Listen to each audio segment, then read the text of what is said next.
You just press play on the Last Breath Hunt Cast, home of the Huntroversy. We're here to entertain, educate, and engage. And in case you didn't know, you only live once.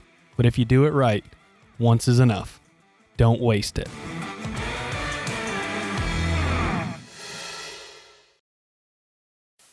Good morning and welcome to episode number 70 of the Last Breath Hunt Cast. I am Grant. Right across from me is Garrett. Hello. Hello, everyone.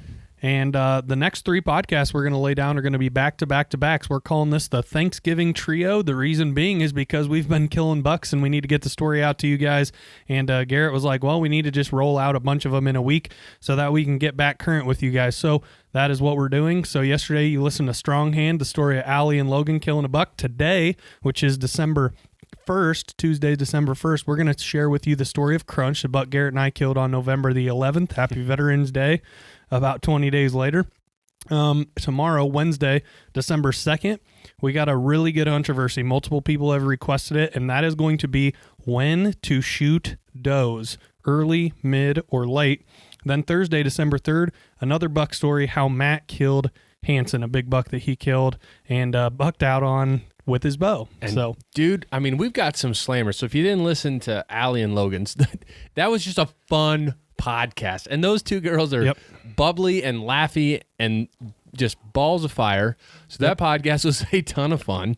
And then Crunch is just a crazy, incredible deer. I can't wait to share that story. Tomorrow's podcast that's launching is going to be awesome. It is. I mean, just when to shoot them. There's so many people. A lot of opinions. And we'll get into the good, the bad, the ugly of all three options. And Hanson, which old dad getting her done. I mean, that story is awesome in itself just because it just shows the instinctiveness of Matt. To the core. We've said it before. He's a natural born killer. Confidence kills deer. Yeah. That's Matt's slogan. He should get it tattooed. Matt, if you're listening, get that tattooed somewhere on your body. No, we need to make him a shirt. Confidence kills. Oh, so anyway, let's pay the bills really quick, okay? So this Huntcast, this podcast is brought to you by only Last Breath and Last Breath Media.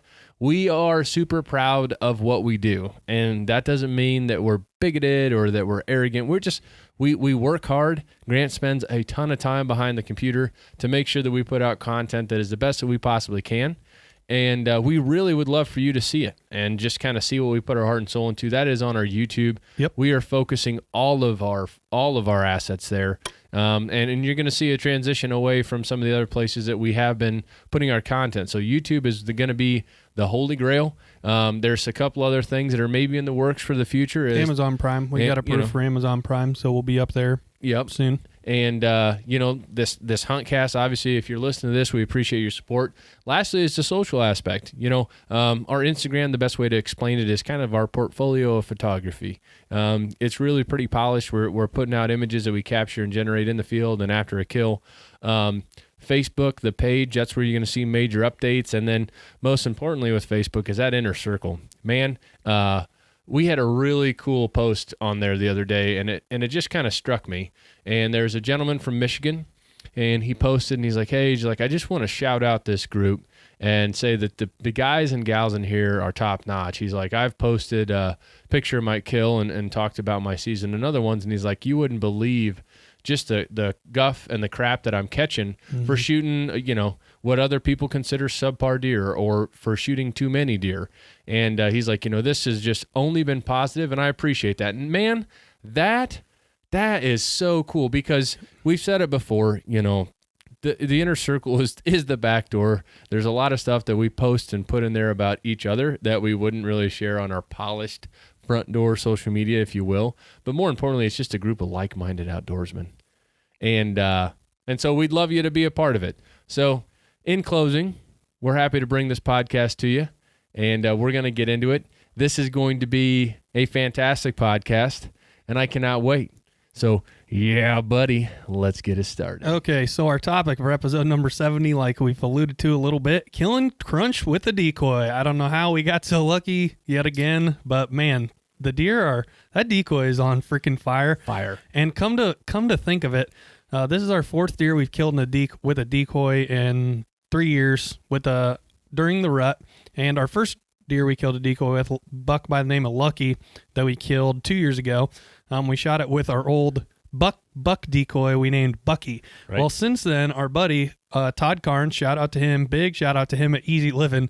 That was one of the first things Garrett looked at me and said when we arrowed Crunch was like, dude, we are going down to Easy Living and we're going to buy that decoy from Todd. That is a lucky fucking decoy. Dude. It is. We will buy a replacement one for you, Todd. Like, we'll buy. We want that one, though. But that one is, like, super special.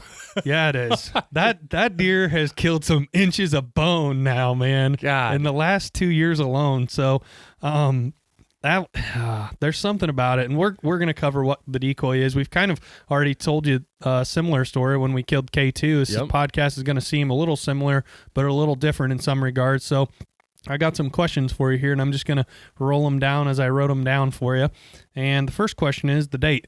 Well, I know what the date was. It was November 11th. It was Veterans Day, but talk to me about the location that we were in and why we went there. Let's start there first. Okay. So November 11th, we've really been riding a little bit of a hot streak now. It was hot. Everybody knows about it, especially anybody in the Iowa, Illinois, Wisconsin, Indiana, the Midwest. It's just been abnormally warm. So we were really kind of hunting the morning and the evenings, not so much the midday movement. It just wasn't really happening. There was some stuff going on, but realistically during the midday, we were taking that opportunity to check cameras that weren't cellular. We were trying to get updates as we could and running them in probably like 48 to 72 hour cycles. So you had shot K2, still, cloud nine. Mm-hmm. Amazing deer. I just went through those photos again today. And God, that deer is cool. That kicker is pretty unique. And so the day after that, we got a picture of Crunch, and he was in a different area I shouldn't say different area, but he had moved a little bit further north in the field. And so what we did is we had a stand that just location wasn't producing. And, we'll tell you right now that trail cameras don't tell you everything. But where these stands were over a small kill plot that we put in, which looks gorgeous, my goodness, it just wasn't getting the activity that we were wanting. So we took a valuable stand, because we have limited stands. We're not one of those people that have like 25 brand new stands waiting to go out. We pulled that stand and we moved it. And we knew we wanted to be in this alfalfa field that was on the far north side of our farm. And we had actually put a stand in there a while ago, actually at the end of October. Yep. And it was more of an observatory stand. We thought it was in a good spot, and we didn't have many trees to pick from on that side of the field. But needless to say, we moved it. So me and you pulled that stand after a morning hunt, went down, hung this new stand, and we didn't hunt it that evening, but we got it all trimmed out. We knew that it was going to be a decoy type scenario. We picked the winds that we needed to hunt it on, which were going to be southerly, and that was that. So the next day, the day before we killed Crunch, we did hunt in the other end. It was in a bottom, and we didn't have activity, a lot of stuff going on. The wind had finally shifted, which allowed us to hang in that new stand, and we did. So the morning of the 11th, we were in a completely different area, and we couldn't get in there in the morning. We hunted. We had a pretty slow hunt, really, and that evening we went back in. We actually changed our access up too, which is interesting. Because that was a big one. I think that was big. That was a really big one. So we had been accessing this field, which is it's a small field. It's maybe 70, 80 yards wide, but it's quite long. There's topography change to it. So it's small, relatively speaking, in this area, because I bet the entire field's 25 acres maybe. But it's 70, 80 yards wide by 500 yards. Yeah, I was going to say 600 yards long. And we'd been coming in on the opposite side of the field that our stand was on, thinking that we were pulling deer from the other side. And since we hung the stand on the other side, we changed our access up. And again, like you said, that was crucial considering where he came out of. So mind you, it's hot, right? We get in early. Neither of us wear our jackets into the stand, walking in. Got them on our backpack. Grant's humping the decoy, and I got the stand and my bow. We get in plenty early, and we set the decoy up like we've talked about before. We have two shooting lanes. We have one that if a deer is going to come from the south, and we have one if the deer is going to come from the north. And in between those two, we have cover, a tree and with branches and limbs and everything that's in between it. Now that's where we put the decoy. So if I wanted to, there's no way, shape, or form that I could have shot that decoy. That's how we have it. We put it in cover because the deer are going to, we want them to walk through our shooting lanes. We don't want them to, if we have our decoy in the shooting lane, then that deer has an opportunity to stop and cover. It's a waste of space. Correct. Of valuable real estate. Yep. What could you be shooting in? Yeah. So we took the decoy, we faced him towards us that day. And he was probably 18 to 20 yards away from us, quartering heavy like we do. And the evening started slow, but it was hot. And you saw some does way out. I mean, way out. Not even huntable deer. Way, way out. And then after that, you heard a grunt. And we got our boots shaken because it came from behind us.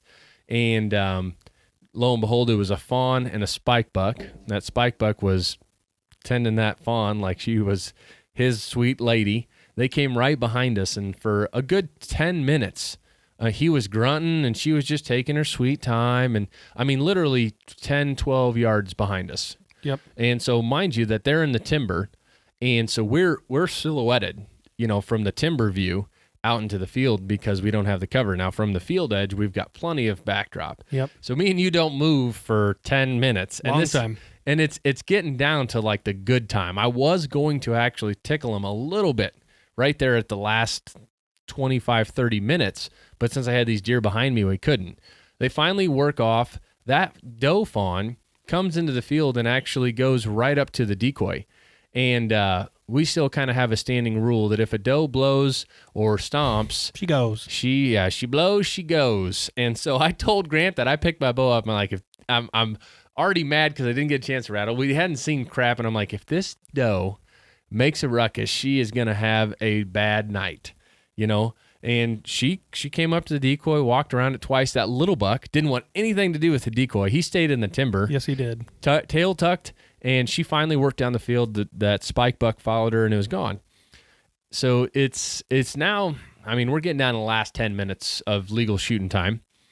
And the sun is set, but we have that perfect warm glow. We're facing west, and you're standing up, and we're just kind of talking like, man, we were pinned, we couldn't do shit, and we were literally just thinking, it's about over, And I look up, and all I see is the frame crunch. He had come out of the western side of the field, that bedding area, and he locked onto the decoy, and my goodness, man, it was straight line. I didn't see him come into the field, but when I saw him, I bet he was 3 yards from where he had entered the field out of the brush. And again, boom, immediately locked on, just starts posturing. I mean, from 80 yards out, he was bristled up, his shoulders were rolled, and he just starts boom, boom, boom. He gets about 50 yards out, ears pinned back, which only makes him look even wider, right? Yep. And as mature deer do, we always hunt, we give them the wind. He went downwind, and when he went downwind, he went into our scent cone, but at that time, he's 20, 22 yards away. He's walking in. He opens up that shoulder to me, and I bet I shot him somewhere between 20 and 18 yards, similar to the K2 range. I just left my 20-yard pin set, and so he was walking towards me, quartering to a little bit. I put it right on his shoulder. I didn't stop him, and I just touched it off, and it went right in the crease of his shoulder, and he just took off like a bat out of hell. I mean, the shot was really good. I didn't get a full pass-through, lo and behold. We'll tell you why. And this deer just takes off like he had a rocket on his ass. Boom, run across the field. And when he died, it's crazy footage. He literally sprung. So the field rolls really hard. I mean, it's flat, but the edges, man, I mean, it rolls hard. I mean, I would say that there's 2-3 feet of elevation change for every foot you go west, you go down. It's a big ravine. And so he springboards. I mean, from the field edge, all fours, just like a mule deer, pouncing, boom, and tucks all four legs and just crashes into the nastiest, gnarliest hellhole I mean, it's buckthorn, dogwood. It's just thick. And we hear smash, crash, bang, pop, limbs breaking, nothing. And then you hear one more thrash, and we're like, oh, we turn around and we're like freaking out, right? Oh, yeah. It just happened like out of the blue. Who knew? We didn't say it. We didn't grunt. We didn't wheeze. We didn't do nothing. Nope. Just all we had time to do is I turn, big deer coming in. I didn't realize it was Crunch until you said it right about that time when he was about 56 yards away. Like looking at us frontal. When his ears pinned and he looked and turned. Oh boy, that deer's really wide. There's only one deer that we have that's that wide. Yep. And so we're like in awe. I mean, people didn't believe it. I called my wife, I called Matt, I called Jesse, and they're like, no way. I was like, yeah, this is just insane. Yep. So we get down, we recover the arrow, and it broke off, but I probably had 14 inches of penetration somewhere in there before it broke off. And so lo and behold, after we dressed and took care of the deer and processed him, my kill zone had gone in just behind that plate on the shoulder blade, and it actually went through it, and right on the back edge of it. Went through that plate, and then it locked into the upper bone, not the lower joint, but that upper bone. That kill zone literally split that bone in half, and it was just poking out the tip. Yeah. If I wouldn't have hit, I mean, dead center. That bone's probably 1.5 inches thick. Mm-hmm. And then, so that's what stopped it on its way out. Because we and you were both worried, like, God, didn't get a pass from. We just did this new arrow setup and this build, and we're like, we've blown through every deer we've shot. Like, what the heck's going on? Yep. And there it was. I mean, it went through one full shoulder, the other full shoulder, and literally it did poke through just a tip, but it split that bone in half. Yep. So it was pretty crazy, and the blood was great once we got to the edge of the field where he springboarded, and so that's a funny thing. We started looking for the field heavy dew immediately. I mean, it's hot and it's humid, so we get down and we're finding a little bit of blood in the field edge or in the alfalfa. But I mean, it's like when you walk, when you get that really heavy dew, that's what it was. So the blood wasn't like super easy to find in the field. We went over to the field edge and we're looking for blood where we thought he'd went in because of the footage, and you found it. It was like 5-6 feet high. Yeah, because he jumped. Yep. We were looking on the ground for this blood. Yep. And you're like, dude, it's right here. And I'm not like, Grant's 6'4", and he like reached out and like shoulder high, like grabbed the bush, and he's like, it's right here, and it's just covered in blood. Yep. And then from there you could just see it, and he was, I don't know, probably 16 yards in there. Not very far. No, just as far as he could leap going 30 miles an hour when he took off and tucked his legs. Yeah, dead and hanging in the shit. And man, that was a tough drag out. But that's the story of Crunch. It was pretty incredible. That we use that Dave Smith decoy. We borrow it. We don't own it. We will next year. I'm telling you, man. We'll get one on order. I don't care if it takes 6 months to get it here. Yep. We just have had so much luck with our decoy setup, and it's been. I want to say, yes, it's luck, but it's also through a lot of trials and tribulations. Yep. Because we used to get our asses kicked by a decoy when we were in high school when we didn't know what we were doing. Just lots of years of hard knocks. Yeah. Before we've got it right. And it just when you give the deer the wind, they have that confidence to approach the decoy, and I think that's what changed everything. With Lucky, he had wind in his favor. With all the other deer that we, Teeter, K2, and now Crunch, they all had the wind to their advantage. So, it's just a matter of putting that decoy in a spot that gives them a little bit of an edge. But when they catch the wind, whether it's yours or the decoys, you should have 35 to 15-yard shot. Yep.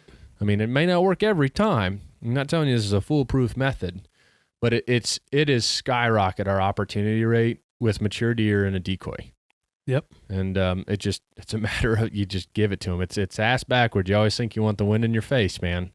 But 4 for 4, those deer that we've killed, it's been to our back, and it's worked well. Yeah. So a couple really interesting things as I was thinking about it today. So we got our first picture, guys, of Crunch in mid-October. We put out a mock scrape. I mean, literally that night.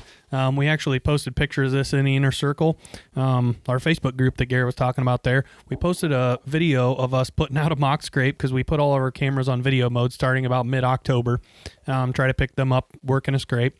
We install a mock scrape, and he's there that night. First picture, first video of when Crunch. we pull the card. We're just like, holy shit, he was there 3 hours right after us. So that was when he came onto the radar. And this place, this is, if you've ever heard us talk about this farm before, it's called the Heartbeat Farm. So any big deer, get the axe out there. Anything that gets our heart beating gets the axe out there. And this deer definitely did.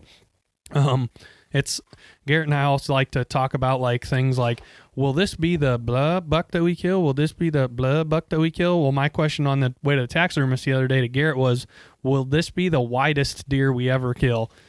Because, man, I thought the Mirage buck was wide, coming in at 21 and some change, but this deer's like 23. I mean, he's really freaking wide. He's close. He's really wide. 22 and 6, 8, 7 eighths. It depends on who's putting the tape measure on him, but I mean, he's well over 22 and a half, and he's closer to 23 than he is 22 and a half. We'll put it that way. And he's just got such an impressive frame. It's the framework. He doesn't have this the most skyrocketing tines. He's not going to be the heaviest deer, but I mean, all those other things, I mean, they're pretty on par or better than average. He's got great mass, he's got good tine length, but it's the first thing you notice about him is just how wide he is. Yep, that absolutely. So the interesting thing about this deer is we had some history built up with him before we killed him. So on the 23rd of October, we had a sequence of images of him, and I mean, it was like it's a very good piece of the puzzle. The 23rd of October, we got an image of him on 2 different cameras, one a mobile, one a non-mobile, right at first light time in the morning. So we're like, man, if this deer is coming onto our property based on where the trail camera is, he's coming onto our property, and it was like 6:40. Right before the time change, right? On November 1st, it was 6:40. We're like, man, in 15 or 20 minutes before first light gets here, if this deer is going to bed down, he's going to be bedding on us. Like, this deer is living on us. Mm-hmm. And all of the trail camera pictures we continue to get of him were typically pretty close to daylight. And so that happened. I went and hunted him that night. Nothing happened. Saw a smaller buck, but didn't see him. We hop in the stand the 3 days after we kill K2, and we see him. So we're having a really, really slow morning. Like Garrett said, like, we've only been hanging in the stand for like an hour and a half, 2 hours in the morning. And then like the last hour and a half, 2 hours of light at the very end, like the midday movement, we were out checking trail cameras and moving stands. So on the morning of the 10th, the day before we killed him, we saw this deer. And there must have been a hot doe to our position. So we were down in the trench, which is where Garrett killed his buck last year. We were down in this bottom. Like I said, we call it the trench. And about 60 yards above us in the field, because we're way down low, we can see a deer higher than eye level with us just cruising. I can see him out of the corner of my eye. I'm like, Garrett, that's Crunch. And when he ran away, I could see the big wide rack. So that would have been the first time we would have seen him on the hoof. But then would have been about 5 days before that. I don't know if it was Crunch that we saw on the hoof, but in that same alfalfa field, right by where we think he could have been bedding, definitely where he was bedding the night you killed him, mm-hmm. we heard a bunch of thrashing coming. Garrett was facing that way, and he goes, there's buck, deer, right back here. I turned over my shoulder, and I'm about 2 feet higher than him with a little bit of a vantage point, and we can both see a little buck. And then the little buck kind of wheels and comes right at us. Well, there's another deer that chases and runs him out of there. And all I remember saying to Garrett was, that deer's really wide. So I wonder if it was Crunch that night that we caught a glimpse of. So we caught a glimpse of him twice going to this same spot, which in turn was like on the opposite side of the field that we were hunting the night that we killed him. Mm-hmm. And so our access, I think, if we would have accessed it from the west side of the field instead of the east side of the field, I don't know if he would have caught our ground scent or not. Or even just heard There's a chance he could have. So that was key move number one, I think. And the cool thing about that was, though, that when we saw him on the 10th, the day before we killed, what did we do? We moved that stand you were talking about. We moved it the day before in preparation to hunt it the following day when the wind was going to start switching. Yep. Because that 11th, that night, I know that you guys who have who put in like a 10, 12 day rutcation, you guys all remember the significance of the 11th because the 4th and 5th through the 11th, it was hot. But then on that Wednesday, it started getting cold again.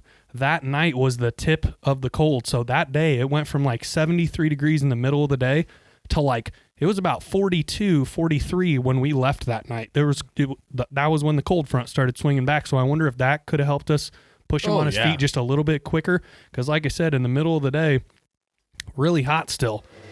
And during the end of the day, the temperature swinging back lower. So we did see the deer, I believe, twice, if not definitely once, kind of going into the same area. So I thought that was pretty interesting. And it was awesome that we moved that stand there, given the wind that we were going to get. So we've said and talked about this before. I think if there's one or two big factors that killed this deer, I think it was, number one, our decoy setup, understanding, we got to give him the wind. And when he catches our wind, we got to be able to kill him. And then I think the second big thing was, we've talked about it, moving stands in coordinates with the wind, switching, and we did do that. And I thought that was the other thing that really led to us whacking them, and I thought it worked out perfectly. Yep, and the third thing is the access. I mean, you hit all three on the head. I think it does start though, not necessarily the decoy, but being mobile. We've said it before. We don't do the hanging hunts very often. What we do is we do just reactive movement throughout the season, especially from October 20th to November 20th. That 30-day stretch, we're not set in stone. Now there are stands that are tried and true, absolutely, but having a set of sticks and stands, or a set of sticks and a stand, if you're doing it by yourself, that no, you don't keep it in the back of the truck, but it's that stand that you can pop down and move it, and it's not too arduous, has really helped us, especially the last 3-4 years of our hunting career. Being able to be reactive and adaptive. I think that's the first one. Second one is the access, because even if we did have a decoy, who knows if it would have worked. And then I think the third one was that decoy, in order. I think putting ourselves in position to be in the right spot is the most important. Secondly, making sure we don't bump him, tip him, or put ground scent before he gets to us is the second thing. And then the decoy was just the thing that sealed the deal, that brought him in and got it done. Yeah, so we talk about our deer stand setup. So at the very beginning of season, so just so you guys are aware, we have 5 hunting locations. So we have 5 quote-unquote sets, right? 5 doubles. So 2 properties, 5, yeah. 2 properties and 5 stand locations. 10 because, there's the 2 of us in there. Well, by the time that we had killed Crunch, that would have been about our 11th location. So we had taken, 4 or 5 of them and manipulated them around based on things that we were seeing, places that we want to be, places that we want to go, new places that we want to try out, things of that nature. So it's not like Garrett said, it's not like we're climbing and packing in and stuff every morning, but we're taking little chess pieces and moving around the board. So that way, when the wind switches, particularly is what we look at, when the temperature switches, we can have a stand in the right place. But like one of our stands, it hasn't moved all year, and we know that, so we put a bigger, heavier, clunkier stand in there because we don't comfier, so we can sit all day in it. And that's our rut stand. That property, place on your property is just special, incredible. Deer walking by it all the time, and those are those stands that that like in the 3rd through the 5th, or the 5th through the 8th, or the 8th through the 10th, whatever your days are. But that's, I got to be in here, whether it's a right wind or wrong. Yep. Those got to stay. But here's an interesting fact: the first encounter that we had with a shooter, Twix, was a stand that we'd moved the day before. The K2, the buck that you killed, we'd moved that stand the day before. Now I hunted in it once before you killed it. Yep. But we moved it the day before, and then Crunch, we moved that stand the first time we hunted in it. We killed him. So. Yep. So it just shows the lethality of being adaptive. And I'm not telling you, I'm not trying to make you guys, you got to work for it, because we have stands that we put up every year in the same spot within 20 yards of where we've always been, 2 or 3 trees that we bounce around. We can't figure out which one's our favorite, but being adaptive definitely helps. Yep, absolutely. So we continue to kind of evolve a little bit, like figure out a little piece by a little piece, and I think we're starting to really come into understanding like when and how to move our deer stands and things like that, and I'm pretty happy with the way it's been rolling for us so far. And in terms of the trail camera data that we have at Crunch, like I said, most of the movement that we have from him is not really like late at night. We don't have a lot of images between like 10 p.m. and 2 a.m. of this deer. But we also don't have any daylight photos. Right. Which is really interesting. So November 11th, the cold front is coming back in. It's the cold front that ended the big long hot streak in the Midwest, at least for us in Illinois. It might have come a little bit if you were to the west of us, or later if you were to the east of us. It was sweeping across the nation. But I got to believe that was a factor. And I got to believe that, like he said, us not leaving ground scent really led to us killing him. But that trail camera data, if there was, one thing that we learned from the image autopsy and the case study of Tilt, which is a buck Matt and Jesse killed, and, you and I, we kind of think the same way when this happens too. Like if you're getting a picture of a deer within an hour of daylight, now granted, a deer can travel a long ass ways in an hour. Oh, yeah. But if it's in October or December, a predictable quote-unquote time period where a deer's not going to be moving and up and around all day, kind of like wired during the rut, I think it's safe to say that if it's really, really close to daylight, that sucker's probably betting on you, or if not really, really close, which I think was a big factor into killing this deer. Trail cameras have changed the way that we've hunted. We've talked about this before, but I'm not going to sit here and tell you that they trail cameras put us in that spot for that deer, no doubt. But, I mean, interesting note that K2 and Crunch didn't get trail camera pictures of him the day that we killed him. Nope. And so if you rely your season solely based on what your trail cameras tell you, I think you're shortchanging yourself. You're shortchanging your farm. We use them and we love them. And if I could snap my fingers and make everyone be mobile and give me instant data, I would do it in a heartbeat. But there's a lot to be said that, and more times than not, if you think about it, you guys listening, if you think about the deer that you've harvested, which has been within legal shooting hours, you probably shot him and he wasn't on trail camera that day.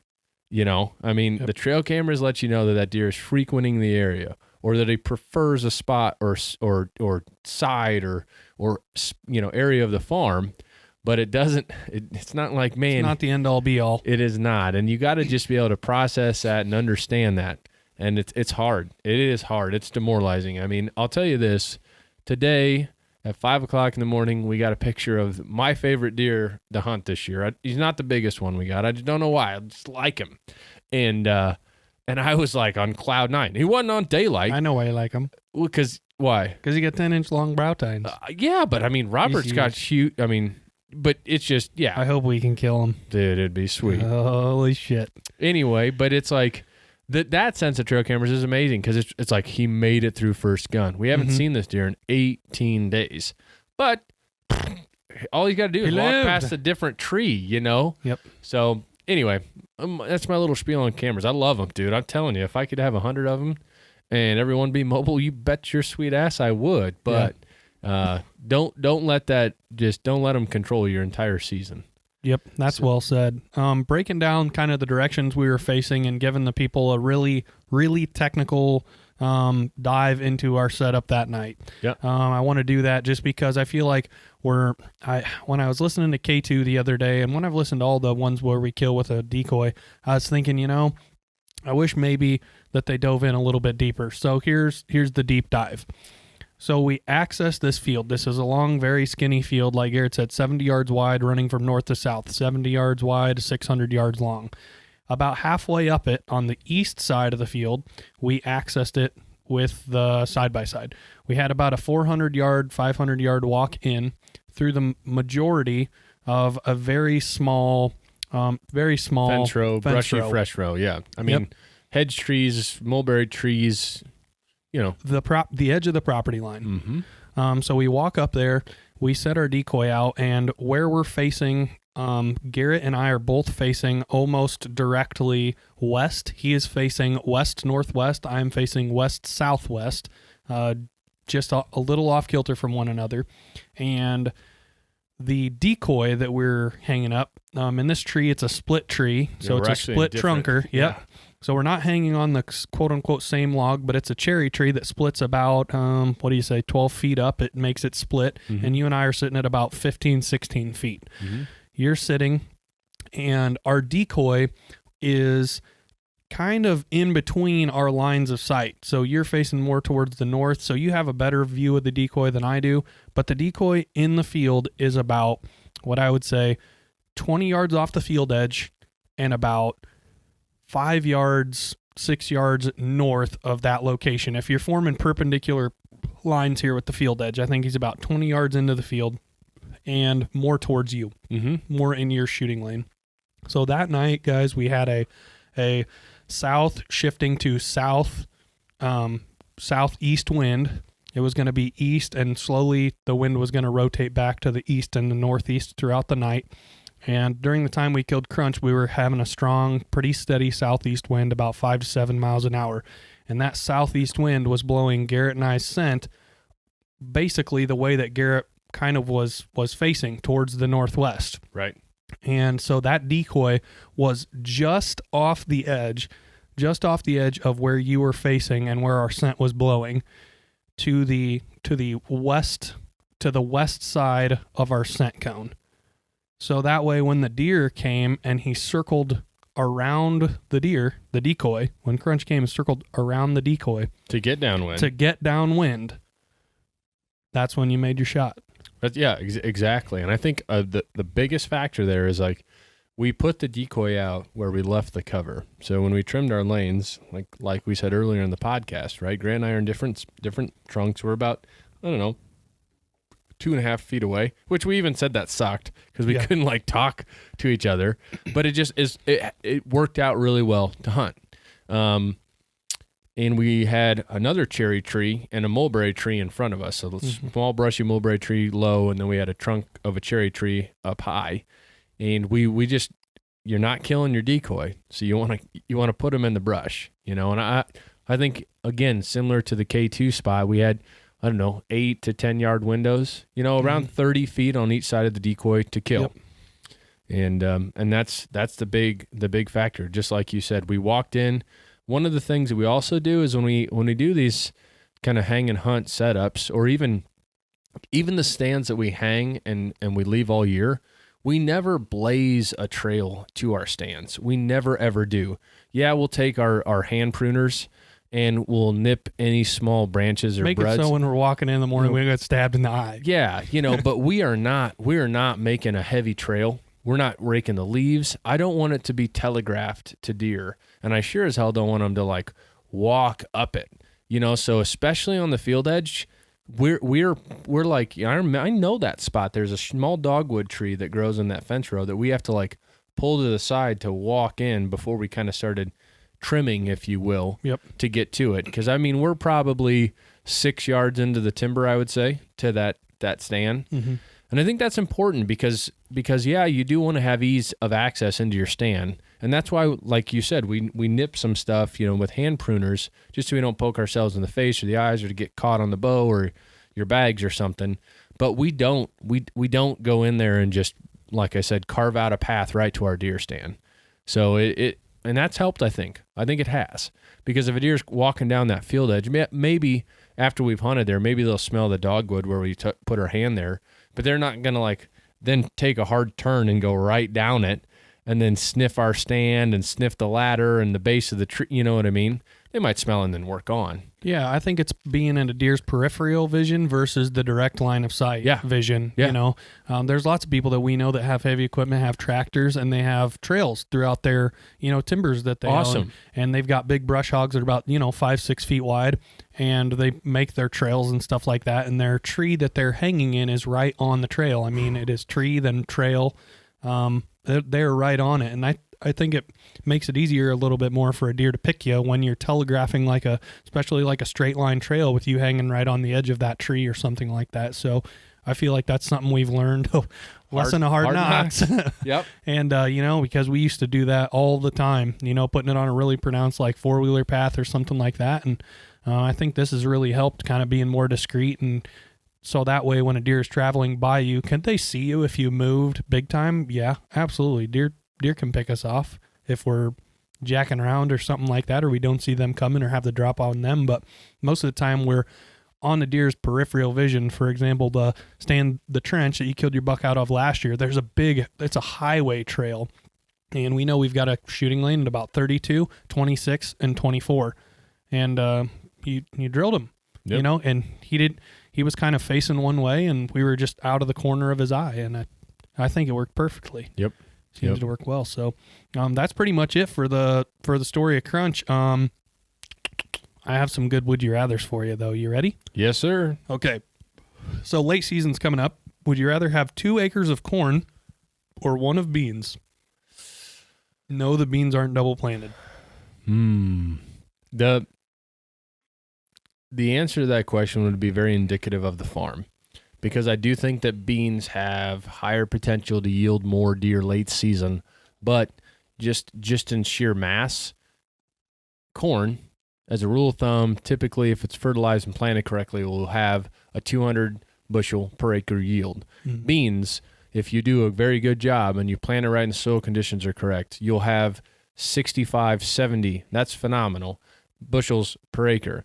So as far as tonnage goes, you will have over twice as much tonnage with corn for food over beans. So the answer would be not necessarily a preference, but more so what can that food plot sustain? Because the whole thing with late season is like you have to have food long enough for the conditions to be right. Because deer are going to eat and nibble in it and from the day that it gets tasty, So even though you might have an acre of beans, well, if you have one of those Indian summers, which we've had often more times than not, December where it's 45 degrees, and you're going, what the, this is terrible.